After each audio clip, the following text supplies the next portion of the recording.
तो चलिए बच्चों चलते हैं अपनी अगली पोएम की तरफ, जो कि है a tiger in the zoo. But tiger in the zoo बहुत प्यारी पोएम है। इसमें हमें एक टाइगर की कंडीशन बताई गई है दो जगहों पर। एक तरफ तो वो जू में है तो उसका बिहेवियर कैसा है, और एक तरफ वो जब जंगल में है तो उसका बिहेवियर कैसा है। बेटा बहुत प्यारी पोएम है, एकदम दिल को छू जाने वाली है, आपको पढ़ना बहुत जरूरी बनता है। आइए पढ़ते हैं।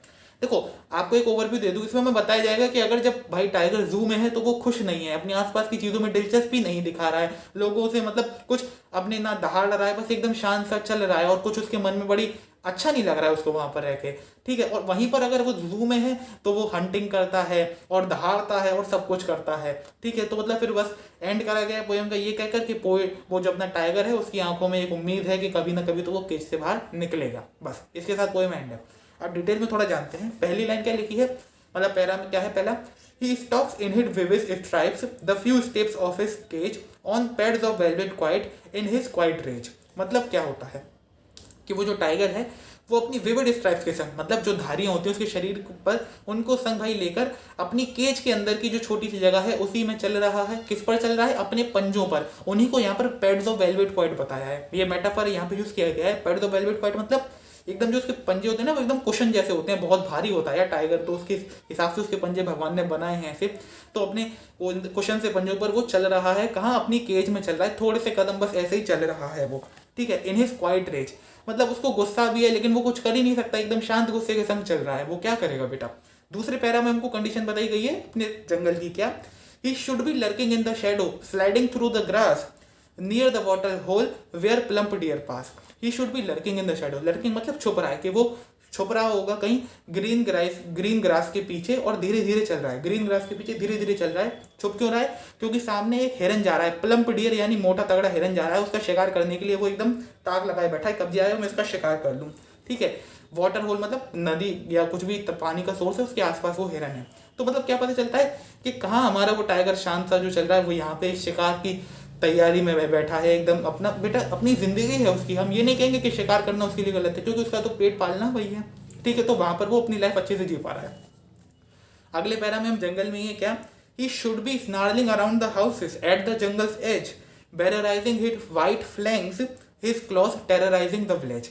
कि भाई अब वो जंगल की बाउंड्री पर आगे दहाड़ रहा है और हम जो गांव वाले हैं उनको डरा रहा है। बेटा ये चीज़ क्या शो करती है कि हम उसकी हैबिटेट को ख़त्म कर रहे हैं, डिफॉरेस्टेशन बढ़ रहा है, जंगल खत्म हो रहे हैं। उससे क्या होगा, टाइगर हमारी हैबिटेट में आएगा।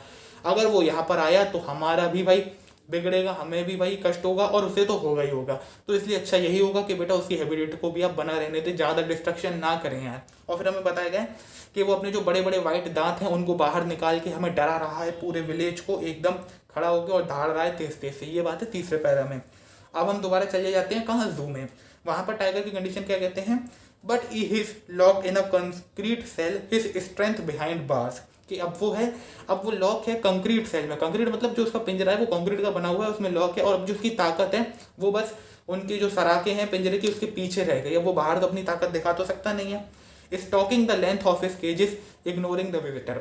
अब बस वो जो अपनी केज की जो लंबाई है बस उसी को नाप रहा है, मतलब उसी में चल रहा है, और जो विजिटर्स आ रहे हैं उनको इग्नोर कर रहा है, उन पर कोई उसकी दिलचस्पी नहीं दिखा रहा है, वो ना उन पर गुस्सा कर रहा है। मतलब उसकी जिंदगी में से सारी बेटा हमने थ्रिल ही छीन लिया, मजा ही छीन लिया। देखो हमारी एंटरटेनमेंट के लिए हम उससे ऐसा कर रहे हैं यार, गलत है। अगले पैरा, लास्ट पैरा में क्या लिखा है, he hears the voice at night the patrolling cars. के वो रात में जब जू में है तो वो आवाज़ सुनता है पेट्रोलिंग कार्स की। पेट्रोलिंग कार्स क्या होती हैं, जो जू में एंड में निकलती हैं कि सब जानवर अपने एक से तो है, कोई गड़बड़ी तो नहीं हो रही है। And stairs with his brilliant eyes at the brilliant stars. और फिर क्या कहा गया है कि वो अपनी ब्रिलियंट आइज से यानी चमकदार आइज से, बेटा जिन आंखों में एक उम्मीद है, उनसे किसकी तरफ देख रहा है, केज से अपने सितारों की तरफ देख रहा है, जो रात में सितारे देख रहे हैं। ये एक दिन तो शायद मैं बाहर आऊंगा ही। इसी के साथ ही पोएम एंड होती है। मतलब बेटा कितनी पोएम में हमें सिर्फ ये बताया गया है कि टाइगर जू में है तो बिल्कुल भी खुश नहीं है, उसे बिल्कुल अच्छा नहीं लग रहा है, बाहर जाने का उसका मन है। और जब वो जू में और जब वो जंगल में आता है तो वो अपने मन की चीज़ें कर पाता है। लेकिन हम लोगों को संग में वार्निंग भी दे रहा है कि मेरी हैबिटेट मत डिस्ट्रॉय करो वरना मैं तुम्हें परेशान करूंगा, इसलिए। ठीक है, अब यहाँ से हमें थीम क्या बेटा जो इस पोएम की है वो बताई गई है। थीम बेटा इस पोएम की ये है कि जो फ्रीडम की चाह होती है वो तो हर जीवित जीव की नेचुरल इंस्टिंक्ट है। मतलब वो तो भाई एक इच्छा है ही। आप हो, क्या आपको कोई पिंजरे में रखे तो आपको अच्छा लगेगा? नहीं। तो ऐसे ही टाइगर है, वो तो बेटा एक नेचुरल डिजायर होती है जो हर जीव लिविंग बीइंग की होती है, तो वो टाइगर की भी है कि उसे भी आज़ादी चाहिए। वो क्यों केज में रहेगा? जब उसको भगवान ने कर दिया है फॉरेस्ट, तो वो क्यों भाई पिंजरे में रहेगा?